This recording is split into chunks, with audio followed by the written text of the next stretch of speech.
Hi. So, it's probably going to be a little bit clickbaity, but I've been watching a lot of videos on people talking about how they're not following the Dave Ramsey or what they're doing slightly different than Dave Ramsey. And since I've got some new followers, I figured I would talk about what I'm doing different than what Dave Ramsey says. So, in Dave Ramsey, he's got a very set course of action. Baby step one, $1,000 in an emergency fund. Just a baby emergency fund. Just to smooth things out. Once you get that, you start working on your baby step two, which is getting yourself out of debt. Everything but your mortgage. And he suggests doing that in a snowball. So you take your smallest debt, so your smallest balanced debt, and somewhere in your budget you find $100, $200, $300, an extra $50, whatever you can scrounge up, and you put that extra money into paying off that smallest debt. And then once you get that smallest debt paid off, you take that, whatever money you were able to find, the $50 or the $300 or $1,000 some people can find. Personally, me, no. Plus the minimum payment that you were already paying towards that debt. And you take that and you put that on your next smallest, or now your new smallest debt. And so is, say your smallest debt was a $50 minimum payment and you were able to come up with $200, you would have $250 that you put towards your next debt plus the minimum payment that's already there.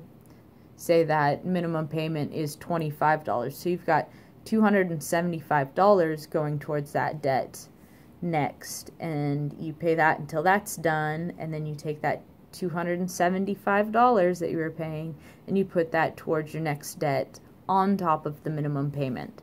So that is the step that I am in now. Is I've got my $1,000 emergency fund. I should be paying off my debt. The only problem is, for me, for my own security's sake, is that I have some things that have come up in my life that I need to prepare to deal with. I have a lot of tooth work to get done. Instead of paying debt, I am saving money to get that work done, because one thing that Dave Ramsey does say is, if you need to, save the money and cash flow the things that you know you're going to need. Sinking funds. Sinking funds save us from using our emergency fund. So, I've got like $7,000 worth of dental work coming up. My itty-bitty $1,000 emergency fund, not gonna cut it. So, I've been saving money for getting my teeth done. 2018 is going to be the year that hopefully I get all of that done. And get all the money saved up. I don't know what's going to happen with my taxes. That will help a lot towards funding that.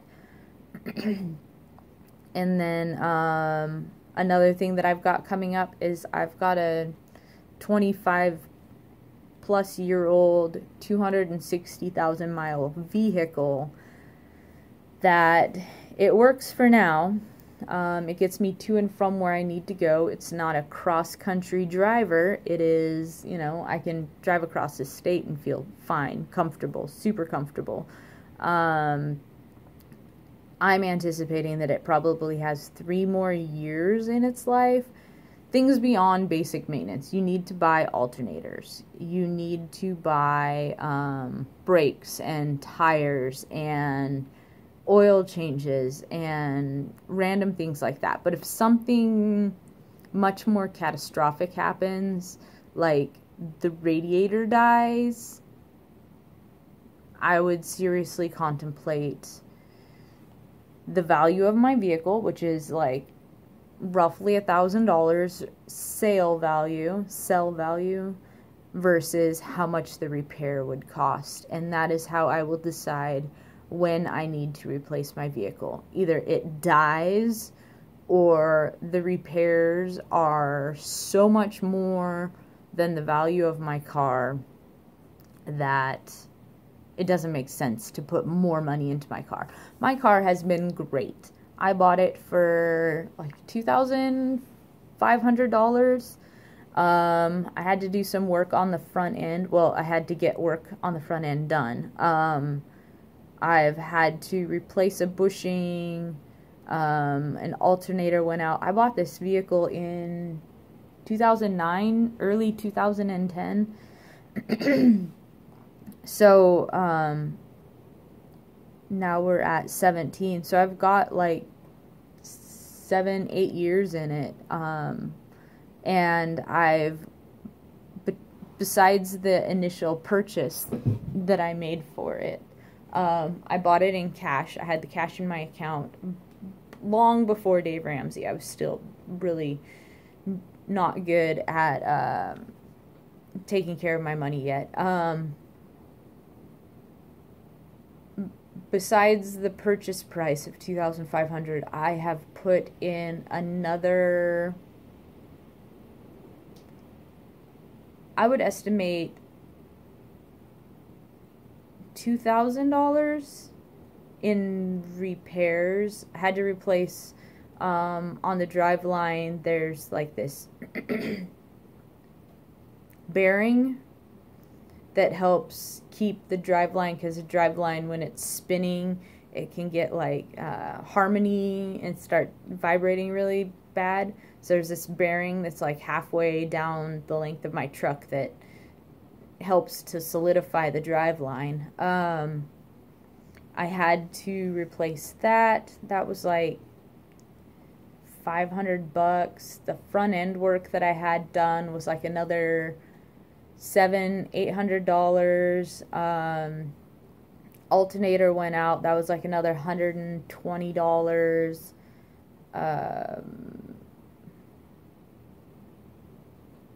Had a bushing go out in the front end. They replaced all my spark plug wires. That was like another $400 and something. So really, as far as a vehicle goes, I maybe, including the purchase of it and all of the beyond regular maintenance, or like the bigger maintenance and repairs that I've had to do to it, I would say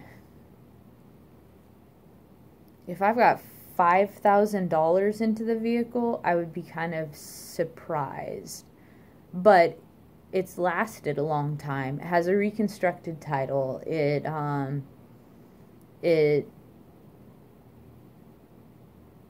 It's cheap on insurance. I mean, I'm only paying what, like I think maybe $50 a month, maybe less, for my insurance with it every month. So that's kind of good. Could have better gas mileage. It gets like 21, 22 miles per gallon, but it works for now, and it hasn't been like a super pig on everything that I've had to get done to it. I did get a clutch done. That was one of the things that I did when I first bought it, is I had the money, I got the front end done, and then I went and bought a new clutch for it just because I wanted to know that the clutch in it wasn't going to go out. And so this clutch is like a solid 7 years old, and it's still going really good. So, yeah, I beefed up the clutch a little bit. It's like, what is the biggest, beefiest clutch you can put in here? So, just because I knew that was something that I didn't want to have to deal with down the road. I knew I had money at that moment. This is before Dave Ramsey. I had the money in my bank account, and I was like investing in my wheels, investing in my transportation was kind of important to me, to make sure that I wasn't going to be stranded. I've burnt out clutches. I've been the driver of vehicles when clutches finally went out a few times. That sucks. It's terrible. It smells awful, and you're trying to get out of a green traffic light and your car just like, nah, never mind, we're not doing this anymore.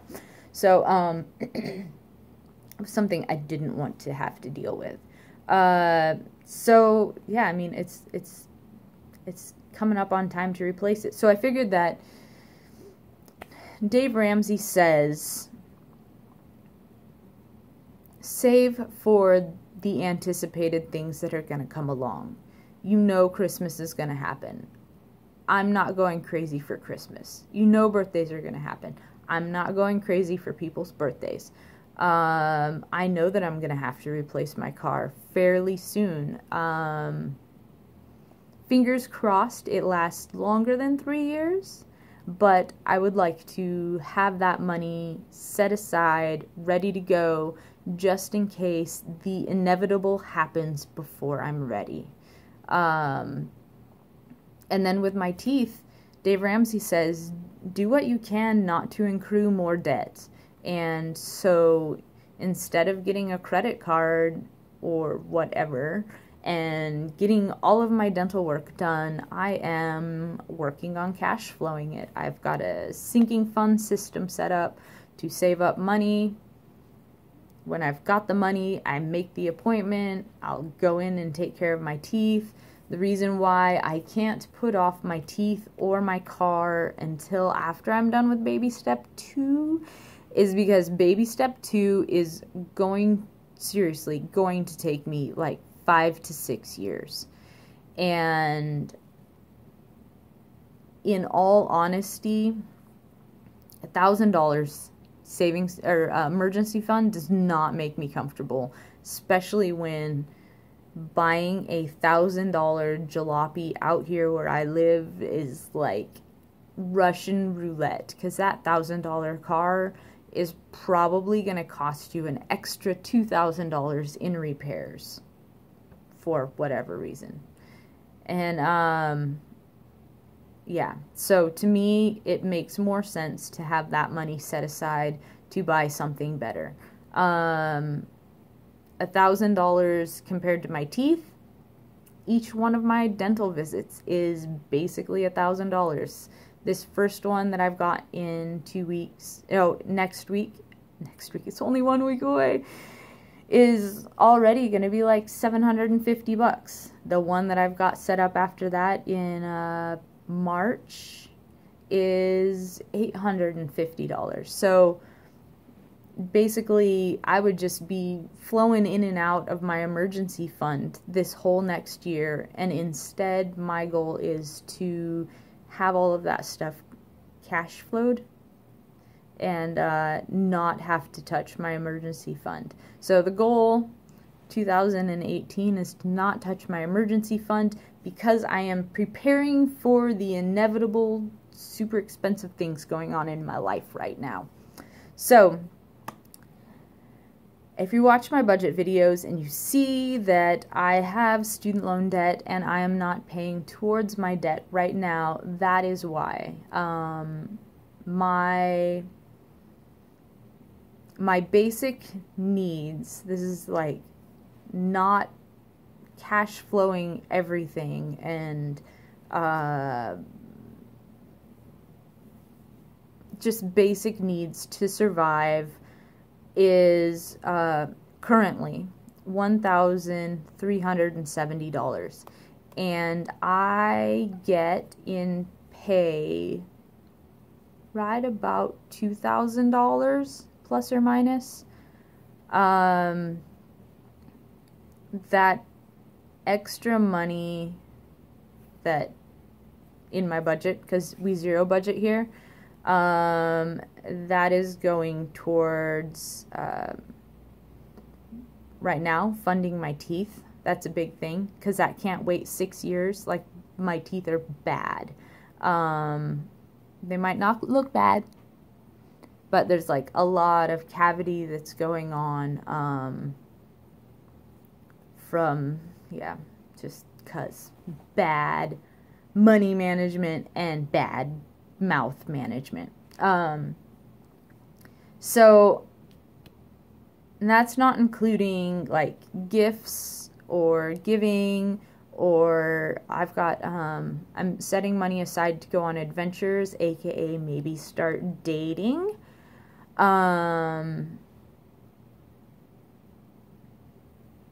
So that, yeah, that doesn't count for that money. That's like another, maybe $200. So that would bring that up to $15. So that's like just about $500. Seems like a lot. Where else is that stuff going? I don't know. I have to go back through my budget and double check that. So if an emergency came up and I needed to shift myself to my lowest possible living expenses, I would get rid of my Audible. I would get rid of my Netflix. That saves me $25. I would reduce my food budget $50 a month, because I can handle that. It'll be tight, but I can handle that. Rent, I still have to pay for that. My my pet fund, if I hit a dire emergency, I have a can that I've been putting my leftovers into, and that is my pet emergency fund. That is if my pet needs to go to the vet. Pet to the vet. My goal is to have $500 in there, and then I will stop flowing my pet money unless I've spent the money that's in my grocery wallet. That's a whole different topic, but in the event of a massive catastrophic emergency, like I lose my job, I can buy cat food out of my can. For my personal care, well, I just won't buy vitamins, and pretty sure I've got enough shampoo and body wash and bars of soap to last anybody for a while. And I have all the things that I need for laundry soap. I got everything that I need for dishwashing. I don't really use paper towels. I've got towels. Like, I have basically the things that I need in my household to survive on less. So I would improvise instead of giving myself $20 a month to do things like that. So now we're at $600. My allowance, I give myself $100 a month, $20 a week. That is the money that I give myself for taking care of my budget, reconciling my receipts. I don't have an eating out fund. I don't have a shopping fund. I don't have that. That's what my allowance covers. So if I want to go out and have a coffee, I have to reconcile my budget before I can pull out that $20 bill so that I could go have a coffee. So I think for that, I would probably drop that down to $50 a month. So it'd be $10 a week instead of $20 a week. I definitely survive on that. Get rid of Netflix, Audible, still have to pay my student loans, still have to pay my phone. To reduce my phone bill, I'd have to buy like a dumb phone, a non-smartphone, which that's like another $700 just to start that. Yeah, I don't know about that. Plus, I upload my YouTube videos with my phone. So, yeah, I'd probably keep that. I still have to pay into my car insurance. I still have to buy fuel for my car. That might reduce. And then for my medical dental sinking funds, that's the money that I'm putting towards my teeth and the money that I'm putting aside to be able to pay co-pays for medical stuff. Oh, the sun's coming out. Vampire. I would reduce that down to $25 because that is the minimum amount that I have to transfer into that account every month. Automatic transfer to avoid accruing fees. So you add all that up, and that is $1,010. So I can in the case of like a dire emergency, I can reduce my living expenses by $360. Potentially more, kind of depends on what's going on, where I'm at, my cans, my medical dental stuff, basically it kind of all depends on what I've got going on. But that is, I don't know where I was going with these totals, but why I'm not following the Dave Ramsey plan is I need the security in knowing that I can survive. Like my baby emergency fund, $1,010. If I needed to go 1 month of living on my emergency fund, it would not work. Yeah, that would be bad. So I don't know. I guess that's the main reason why I feel like I need to have that extra money set aside. And Dave does say avoid accruing more debt in order to get out of debt. Like, so to me right now, focusing my resources on staying out of debt is more important than paying off my debt. The only debt that I have is student loans. That's it. So long as I'm able to keep paying my minimum payment, yes, right now my balances are going up because I'm not even paying the full interest amount, but for the security of knowing that I have a bigger umbrella, a bigger parachute for when like the bottom drops out of my life, that I will feel so much better. And then I can fully unstressed, fully throw myself at baby step 2, proper baby step 2. So I'm calling this, what I'm doing right now, funding my sinking funds, my teeth. It's very important. Your oral health starts your whole health.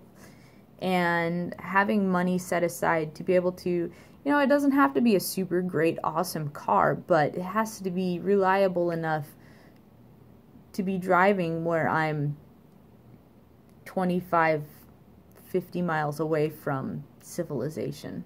It's kind of important. So I'm calling this like baby step 1A, 1B. 1B is like cash flowing the things that you know are going to come up. I know Broken Over It is, she's working on some of her funds right now. She's down in Florida, so they had a pretty hectic hurricane season this last year, and she wants to not have to stress. She wants to have money set aside specifically for getting out of Dodge before the hurricanes hit. That makes sense. She also had some pet things that came up, so she wants to make sure that she has money set aside for dealing with those. And to me, it totally makes sense. Like if you're able to save up the money, that is, and you've never really been able to do that before, like, that's amazing, because you're doing so much better than you were not so long ago. So I think that just maintaining the budget, setting up for the inevitable emergencies that are going to come on that are more than $1,000, and just gaining confidence in your own ability to make your money life work is so many times better than not paying attention to where your money's coming or going. And I think that's one of the things that a lot of people lose sight of when they're working on their budgets, that oh, I can't do all of the things exactly perfectly the way that the finance guru says to do them. And yeah, I mean, like, I feel like, am I doing the right thing? Am I doing this the right way? And then I'm thinking, it's going to take me 6 years to get myself out of debt. I need to make sure that my mouth is taken care of. And I know my vehicle's not going to last 6 years. Am I like scooping up $5,000 and sticking it into a savings account to pay for my car right now? No, I'm not. Over the course of 2018, my goal is to have $2,000 set aside specifically for my car. $2,000 car is still kind of sketchy out here. You're going to end up with the car with the seal that lets all of the rainwater leak in. And it's probably been doing that for a couple years, or a car that just got pulled out from underneath a tarp. You know, you end up with some sketchy things at $2,000. But over the course, the sun is out now. Over the course of the 3 years that I anticipate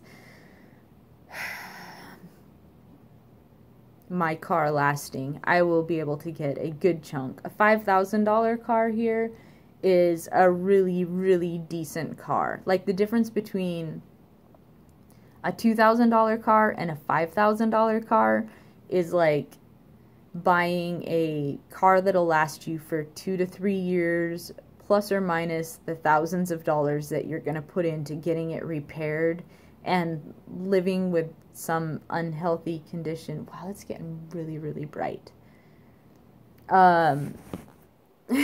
Living with some unhealthy condition such as mold growing in your car, versus like the $5,000 car is a car that is gonna like last you. You're probably buying it from somebody who took care of it, and it'll probably last you like a good 15 years. So the difference between $3,000 is 2 years versus 15 years. Somebody who's just trying to get rid of this boil on their butt versus somebody who's taking care of this thing and they want to pass it on to the next person. So that is why I'm not following specifically exactly to the T the Dave Ramsey plan, but I am still kind of following his advice that he's given other people on his podcast. So anyway, I'm about ready to run out of memory on my phone. So I will upload this. Why I'm not exactly following the Dave Ramsey baby step plan in chronological order, because I got other things I got to take care of first. Anyway, 2018, no new debt. All right, let's do this. Okay, I will talk to you guys later. Bye.